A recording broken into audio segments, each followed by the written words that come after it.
The year is 1948. World War II has ended. A great victory, yes, but a new kind of unease settled over America. The world had changed, forever. We had entered the atomic age, a time of incredible power and incredible fear. The Cold War was just beginning its icy grip. Suspicion hung heavy in the air, thick as desert dust. People were looking over their shoulders. And they were also looking up, towards the vast, unexplored sky. What secrets did it hold? What new threats or perhaps what new hopes lay hidden among the stars? This was a nation on edge. This newfound anxiety manifested in strange ways. The familiar felt a little less certain. The unknown seemed to beckon with a mysterious allure. Then, in 1947, a pilot named Kenneth Arnold reported seeing flying saucers. The term and the image it conjured caught fire. It spread across the country like a prairie blaze. Were these advanced Soviet aircraft, secret government experiments, or something far more alien? The public imagination was ignited. Suddenly the skies were not just empty space but a theater of the unexplained. Every strange light, every unusual object became a source of intense speculation. Against this backdrop of nervous excitement, stories of crashed, unidentified flying objects began to emerge. Think about it. If these objects were real and if they were from somewhere else, then a crash meant something tangible. It meant evidence. It meant the possibility of understanding these visitors, their technology, their intentions. The allure of recovering such a craft, of reverse engineering its secrets, was immense. It was a tantalizing prospect. Could we learn their secrets? Could we harness their power? Or would we find something that confirmed our deepest fears about our place in the universe? The late 1940s, therefore, became fertile ground for such tales. The idea of alien spacecraft falling from the sky resonated deeply. It tapped into both the technological awe of the atomic age and the lingering fear of the unknown. It was a time when the line between science fiction and reality seemed to blur. People were ready to believe. Perhaps they even wanted to believe.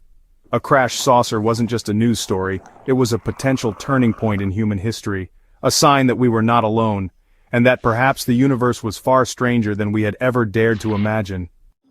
Fast forward to March 25, 1948. The location? Hart Canyon, a remote, rugged area near the small town of Aztec, New Mexico. Not far, interestingly enough, from other sites of unusual aerial phenomena. This desolate landscape, with its stark beauty and deep silences, was about to become the stage for an extraordinary claim. A story that would, for a time, captivate and then confound the nation. What truly happened in those dusty canyons?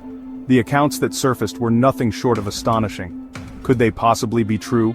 Or were they merely echoes of a society's anxieties? According to the initial narratives, a massive metallic disc-shaped object, estimated to be nearly 100 feet in diameter, had either crashed or made a controlled landing in the canyon. Unlike the scattered debris reported at another famous New Mexico incident, this craft was said to be remarkably intact. A silent sentinel in the desert. Imagine the scene, this enormous, otherworldly object resting under the vast New Mexico sky. Who would find it? And what would they discover inside its mysterious hull? The very idea sent shivers down the spine. This was not just a light in the sky, this was something tangible. The first witnesses were purportedly oil field workers, men familiar with the harsh terrain, stumbling upon something utterly beyond their comprehension. Their descriptions, passed along through various accounts, painted a picture of a craft unlike anything made on Earth. It was seamless, fashioned from an unknown metal. Some versions of the story even spoke of visible portholes, and through these portholes, a chilling sight, the occupants of the craft, small humanoid figures, their fragile bodies lifeless. The implications were staggering. Visitors from another world perished on our soil. What happened next? As the story goes, the military descended, swiftly, secretly. A cordon was supposedly thrown around the area. A massive retrieval operation, shrouded in the utmost secrecy, was launched. The craft and its alleged alien crew were loaded onto transports and spirited away, whisked off to hidden government facilities, perhaps Wright-Patterson Air Force Base, a name that often surfaces in such tales. The official story? Silence. An impenetrable wall of denial. But whispers, as they always do, began to escape the confines of Hart Canyon. Whispers that would soon reach a wider audience. The Aztec UFO crash might have remained a piece of local folklore, a whispered tale among desert dwellers. But it was thrust into the national spotlight by a man named Frank Scully. Scully was no fringe conspiracy theorist, not at first glance. He was a respected columnist for Variety, the entertainment industry bible. He had credibility. In 1950 he published a book that would make Aztec famous, Behind the Flying Saucers. It became a bestseller. Suddenly everyone was talking about the crashed disc in New Mexico. The story had gone mainstream. Scully's book laid out the Aztec incident in dramatic detail. He claimed his information came from highly sensitive inside sources. One was a mysterious figure he called Dr. G. This Dr. G was supposedly a brilliant scientist, one of 8 involved in studying the recovered alien craft. His other key informant was a man named Silas Mason Newton, an oil prospector and entrepreneur. Newton claimed to have connections to those who had seen the craft and even possessed pieces of its technology. These sources provided Scully with a narrative that seemed to confirm the wildest speculations about alien visitation. However, the sensational story soon began to unravel. In 1952, True magazine, a popular publication of the era, ran an explosive exposé.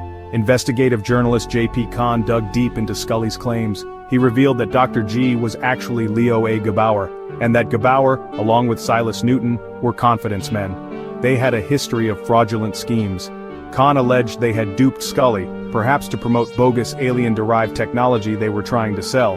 The Aztec story, Kahn concluded, was an elaborate hoax. The fallout was immediate and devastating. Frank Scully's reputation suffered. The Aztec UFO crash was widely dismissed as a fabrication, a product of con artists and a gullible writer. For many years the incident was relegated to the footnotes of UFO history, a cautionary tale. But the story, it seems, possessed a strange resilience. Decades later, researchers like Scott and Suzanne Ramsey, among others, began a new investigation. They uncovered documents, tracked down alleged witnesses, and argued that there was more to Aztec than a simple hoax. The forgotten saucer mystery began to stir once more. When people think of crashed UFOs, the Roswell incident of 1947 inevitably springs to mind. It is the undisputed king of UFO crash lore. But the Aztec incident, happening just a year later, presents a fascinating counterpoint, with distinct similarities and crucial differences. Roswell, as the story evolved, primarily involved a debris field, fragments of strange materials scattered over a wide area. The narrative of recovered alien bodies came later. Aztec, however, told a different tale from the outset. It spoke of a largely intact craft, almost pristine. This difference is significant. An intact craft implies a different kind of encounter, perhaps a controlled landing gone wrong. It also suggests a more straightforward recovery for any alleged military operation.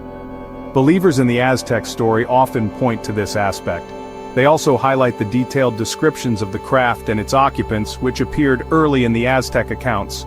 Proponents, especially those who support the later research by the Ramseys, cite newly unearthed witness testimonies and alleged government documents that seem to corroborate parts of Scully's original, if flawed, narrative. They ask, could such an elaborate scenario, with multiple alleged participants, be dismissed entirely? Skeptics, naturally, remain steadfast. They argue that the foundation of the Aztec story is built on sand. The proven fraud perpetrated by Silas Newton and Leo Gebauer is, for many, an insurmountable obstacle. They contend that any subsequent evidence or testimony is likely tainted by the original hoax or by the desire to believe. They point to the lack of verifiable physical evidence. Where is this alien craft now? Where are the definitive, unassailable documents? Without these, the Aztec incident remains, in their view, a compelling piece of fiction, not fact. So why, after all these years, does the Aztec UFO crash continue to fascinate us? Why does it refuse to die? Perhaps it's the allure of a mystery that feels both familiar due to its proximity to Roswell, yet tantalizingly different. It represents a persistent human desire to believe that we are not alone, and that the universe holds wonders beyond our current understanding. The Aztec story, whether ultimately true, a clever hoax, or something in between, serves as a powerful reminder. A reminder of how easily we can be swayed, but also of our enduring curiosity. It remains a vital, if controversial, piece of the puzzle in our ongoing quest to understand the unexplained.